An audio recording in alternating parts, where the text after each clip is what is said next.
Okay, this is the Stellar of Amosi. Now I'm going to explain to you who the Jews are. The Jews are the Nubians mixed with the Hyksos. You see, the Hyksos adopted a deity. It was an Asiatic deity known as Set. And that was one of their main deities, as well as the Baphomet. So you had the white devils who mixed with the Nubians, or the southern Egyptians, or the upper Wassetans, depending on how you look at it. Now, you have to understand that either the Jews more resemble the Nubians, or they're not Hyksos at all. Either they're Nubians, or the Nubians mixed with Hyksos. Let me explain why. After Kamosi started fighting with the Hyksos to expel them, and the battle was taken on by Amosi the First. Remember, this is the 18th dynasty. He founds the 18th dynasty. You know, Hatshepsut and Akhenaten, etc. So, you have Amosi, whose name means the moon is born. And you can look at that on Tour Egypt. In my notes for this video, they're all from Tour Egypt. And it says, you know what I'm saying, that his name means, you know, so it's double checked. The moon is born. Because last video I had to edit it because I slipped and said the 25th dynasty when I was really talking about when Nubia started splitting from Egypt, which is right around the time, within 100 years or so of the time that Moses had the Exodus. And a lot of Nubians were slaves in Egypt. So the Nubian slaves mixed with the Hyksos slaves who were, some of them went to Palestine after they lost, and some of them were assimilated as slaves. And they mixed with the Nubian slaves, and the Jews are Nubian mixed with Hyksos, and that's why you have black Jews to this day, and you also have some whiter looking Jews. But anyway,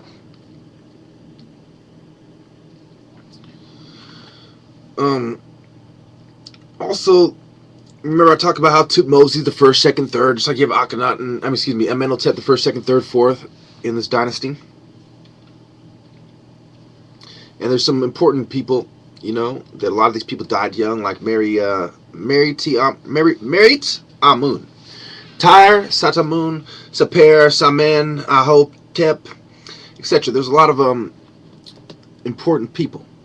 Okay, besides Ahotep, all those people died at a young age, and Ahotep would go on to be the queen, and it was the third daughter of Amosi. But the problem is that a lot of them had died before they even had a chance to challenge him.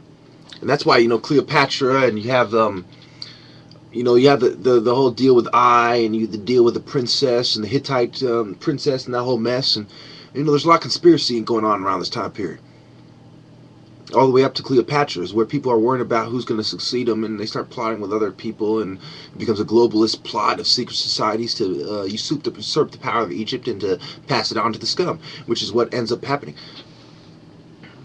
So what you see is that the Jews are Nubian people who were mixed with some of the remnants of the Hyksos, but the proof that the Nubians dominated the scene was that the Hyksos, the proof that the Nubians dominated the scene is that the Hyksos didn't travel their deity. When they made Israel, it was called Isis, Ra, and Elohim. So the Canaanite, the Hyksos people who were fighting with the Jews when they migrated into the Middle East were related to the Jews, but it wasn't the same. Remember, even Moses takes a Cushite wife.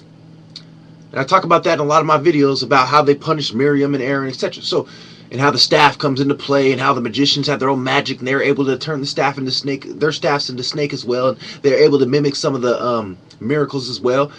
And so when we talk about what's going on here during this time period, you know, is you have the time period of Hammurabi's Code, and you have the 18th and 19th dynasty. So remember, the 25th dynasty ties into this, because if it wasn't for the 25th dynasty, there wouldn't be no prophets of Israel, because the prophets of Israel came about, I'd say about 800 BCE, and the 25th dynasty takes place around that. It starts around like 1100 BCE with the struggle to put it in place. Then around 1000 BCE and around 980 BCE, etc., they really established the 25th dynasty. When Egypt's weak, they slide in and take power. That's when Pi, Kashta, Shabaka, Kashta, etc. I told you about all these different Nubian leaders, just like the original guys were Nubian. When I talk about Jer, and I talk about Waj, and Den, and Ajib, etc., and all the original leaders who were Nubians, like Semarkat, okay? Then you have Rahab, and then you have the other ones in the monarchs, okay?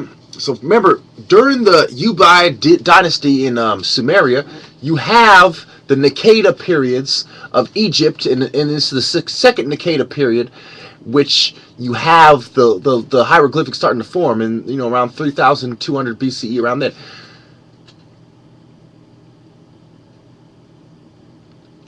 Okay, and also I showed you the Naqada. One of my rap songs, I show you the Naqada goddess versus the Nubian goddess versus the Egyptian goddess, and I show you how it's the same things, the same religion. So what happened is the people who championed the religion of Set, the devils, were in charge of Egypt for a while. Then Amosi and Kamosi expelled them, and within 5 dynasties, or within 700 years, within 400 years, they have the Nubians are coming into power, all the way till the prophets are exiled in Babylon. So why were the prophets exiled in Babylon? Because the Babylonian dynasties and the foreign dynasties like the Persians are starting to come into play, around 575 and 525 BCE. Okay? So when the Jews return and the temple was rebuilt in 515, what's going on? You're having a period of kind of enlightenment in Europe. In Greece.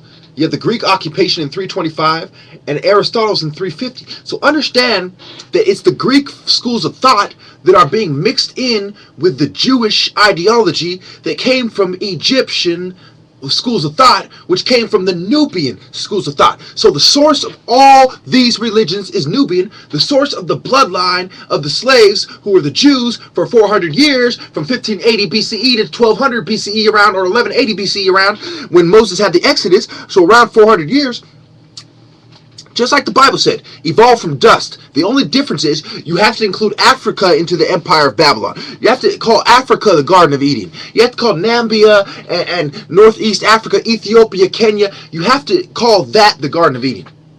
Because if you don't, then you got it all wrong.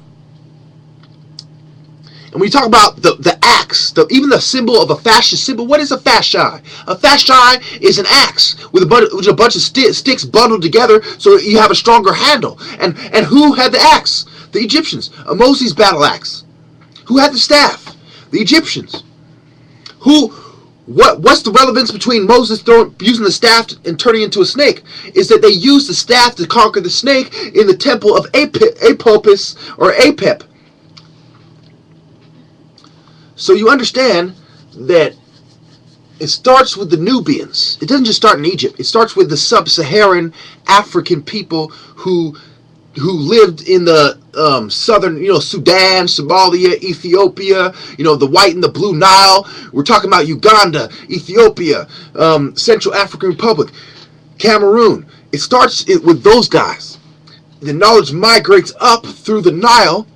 The people in the Nile Delta who worship Set team up with the Canaanites and the Jews, and when they have their exodus, they've mixed in with enough of the Nubians to have enough of the ancient Nubian knowledge to fool people that God is on their side. And when God starts talking to them, what does he say? He says, I am the God who took the Jews out of Egypt. I'm the God who saved you from these people, those people, let you beat these people, let you take this land, who helped you escape the Egyptians' wrath, etc., etc. So what is he talking about?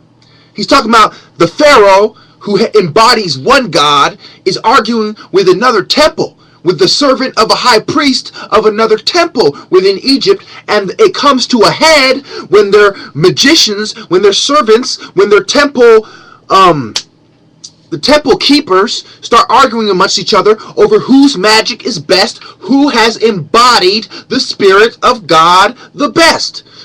And it comes to a head when the Jews leave and they rejoin the Canaanites or the Hyksos or the Palestinians who had left during the battles that led up to their expulsion in the 15th dynasty in about 1580 BCE. So, what are we talking about here? We're talking about the 25th dynasty. We're talking about the 18th dynasty. We're talking about without the 18th dynasty, the 19th dynasty, the 20th dynasty, the 21st dynasty, the 22nd, 3rd, 4th, 5th, you have no Israel. And if you had no Israel, you had no Bible.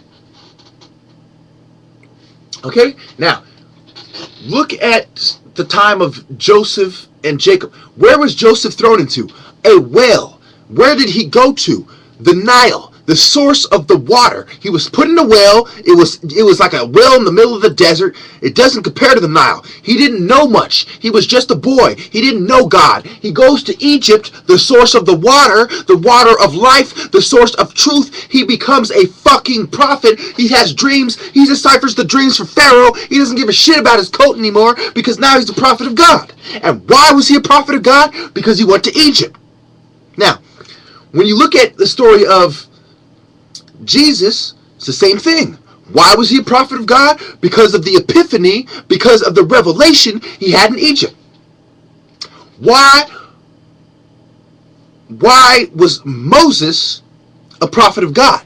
Because he had killed an Egyptian, symbolizing conquering the Egyptians and taking the spiritual rewards of Egypt, which every nation sought out. That's why Alexander the Great laid in a fucking sarcophagus for 3 days and 3 nights. Because he said these Egyptians are onto something. They know everything. This is the source, not Babylon. He didn't lay us in a sarcophagus in Babylon. He died in Babylon because he knew.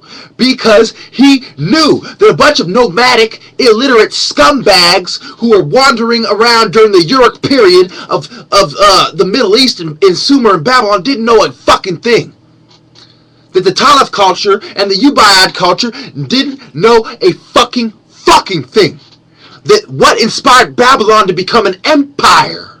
Later, afterwards, Sargon. When was Sargon? When was Sargon? When was Sargon? 2250 BCE. When was Egypt? 3200 BCE. So you're telling me that a bunch of nomadic fucking Sumerians compare to the first dynasty of Egypt and the first 5 in the Old Kingdom when you have huge fucking pyramids? I rest my fucking case.